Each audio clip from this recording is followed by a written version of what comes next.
Pampa, na Semana Farroupilha. A Revolução de 23 ela foi um movimento revolucionário deflagrado aqui no Rio Grande do Sul. De um lado, Joaquim Francisco de Assis Brasil, que também tinha lutado ao lado de Borges de Medeiros na Revolução anterior, de 93, eram ambos republicanos, mas nesse período agora, de 1922, Antônio Augusto Borges de Medeiros, que havia substituído Júlio de Castilhos, estava buscando a sua quinta eleição.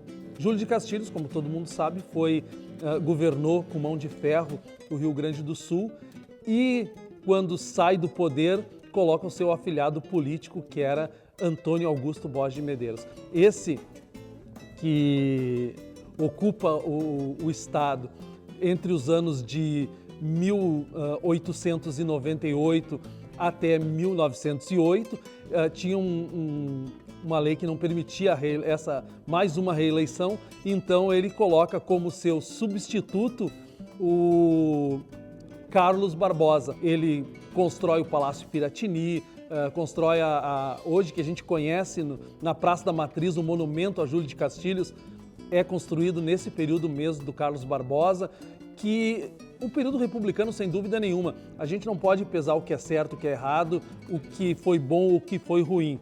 A gente tem que fazer uma avaliação em cima da história, não com o olhar de hoje, mas o olhar da época, em que o analfabetismo era muito grande. Nós chegamos a ter aqui 65%, quase 66% de analfabetos na população do Rio Grande do Sul, que na época ali, no início de 22, deveria ser em torno do que é Porto Alegre hoje, 2 milhões e pouco de habitantes e mais de 65% de analfabetos. Então, há um investimento em educação para fazer mudanças e, dentro desse processo histórico, ao final da gestão do Carlos Barbosa, quem chega de novo para ser governador do estado? Ele, Borges de Medeiros. E aí ele vem 1913 até 1918. 1918 ele se reelege novamente e aí, com eleições fraudulentas, ele tenta uma quinta reeleição.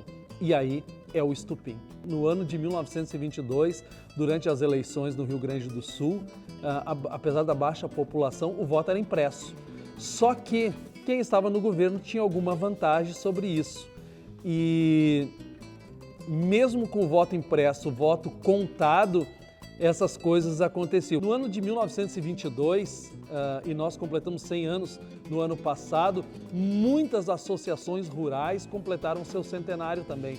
Por quê? Porque naquela época os pecuaristas começaram a se reunir pelo Rio Grande do Sul e começaram a surgir as associações rurais. Muitas que nós conhecemos, Sindicato Rural, Associação Rural, muitas surgiram em 1922 para ver a questão da carne, que o preço do boi caiu em quantidade e quem sentiu isso, obviamente, quem produzia.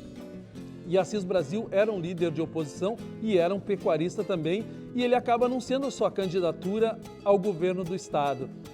E as eleições ocorrem num clima muito tenso, as fraudes acontecem em todas as partes, caudilhos e grandes lideranças pelo interior do estado, uns apoiando de um lado Borges de Medeiros, republicanos apoiando Borges de Medeiros, e outros republicanos apoiando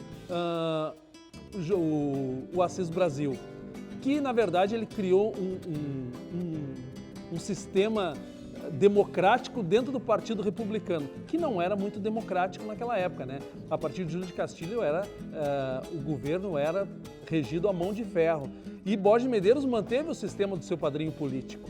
Então, dessa maneira, a ideia das associações, do cooperativismo que surgia no nosso estado naquela época, a ideia de criar um segmento democrático dentro do Partido Republicano, leva Assis Brasil a ser líder desse grupo, desse novo grupo que surgia. Rede Pampa, na Semana Farroupilha.